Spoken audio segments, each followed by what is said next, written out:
Hello, and welcome to Replay Value. I've been wanting to talk more conceptually about topics for a while, as to highlight best and worst practices, and really acquire more insight into the way we engage with different narrative mediums. That way, even if you're not a fan of a specific show or topic, there's still a takeaway that will help you as a creator or a consumer. My last worst practices video was about Gin no Guardian, where I focused on the plot and story failures, which honestly, just go watch that if you want to see me almost have a mental breakdown about a show I never want to think about again. But today I want to talk about a show whose story I genuinely like, but how the narrative fails to live up in adaptation, or how unfortunately Shokugeki no Soma ruined a great scene. A bit over a week ago, I released a video on Hyoka's cafe scene from episode 3, which I would highlight as a best practices moment as the contrast to what I'm about to talk about in regard to Shokugeki. In that video, I said that Hyoka utilized a variety of shot compositions and types to make the scene visually interesting and keep its viewers engaged. And it used the camera as a way to accentuate the narrative, as opposed to simply telling it. This is something that does not happen in the Starry Night scene of Shokugeki no Soma.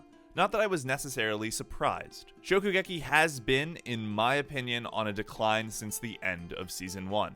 Not only for its pacing issues, but also as an adaptation, it hasn't succeeded in utilizing the medium to bring anything new to the table. To be clear, I'm not saying that the voice acting or soundtrack isn't good because, well, they are. What I'm saying is that JC's staff is simply copy-pasting the plot of Shokugeki from manga into anime and not considering how this completely changes our engagement with the narrative. Shokugeki no Soma loves panning shots.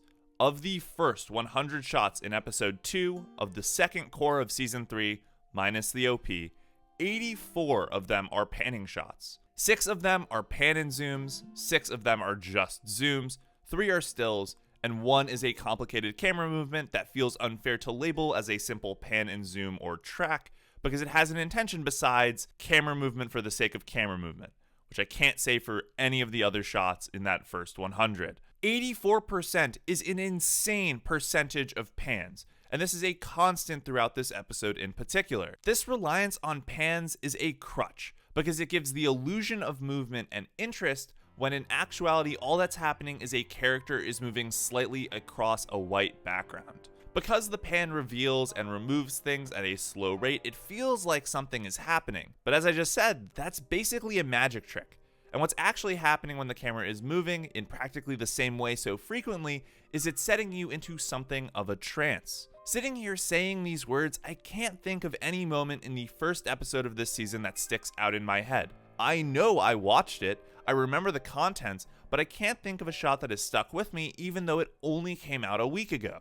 This kind of direction is just set up for mindless consumption, which admittedly is kind of fitting given the subject matter is food, but that's just a weak way to tell a narrative. How is this the same show that had really strong moments that I can think of from the first season, like the Shinomiya Shokugeki or the entrance exam in episode 2? I say all of this to explain that the Starry Night train scene just maintains the trance instead of hitting a really big moment. I honestly can't critique the use of pans here as we build up to the moment, since getting the audience in a state of repetition is a good way to break the monotony with a huge, powerful change. But as the pans continue to fly by, so too does the Starry Night scene. Another pan and zoom preceded by a zoom and a pan, almost as though to prep the viewer for the eventuality of the same camera movements that have been on display throughout the entire episode. This should have been a moment to break that flow, a long duration wide shot to capture the beauty of the sky and the shared moment between these two characters.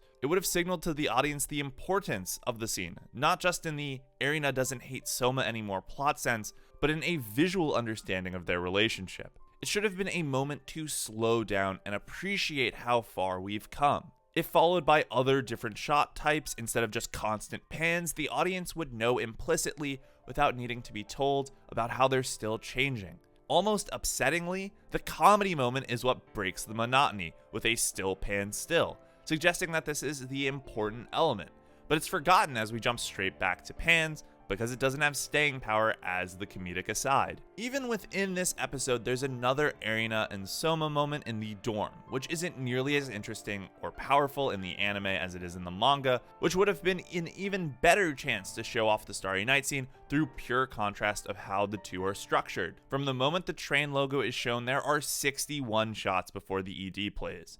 50 of those are pans. And it bothers me the most here because there is something visually appealing happening and the show does not change a beat in its shot selection to reflect that.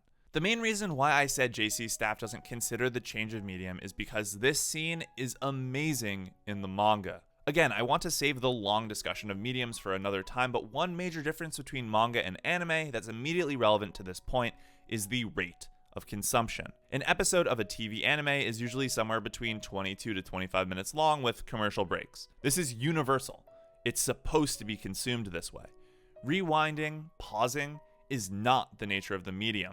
Reflection is supposed to occur primarily at the end of the episode or during the commercial breaks.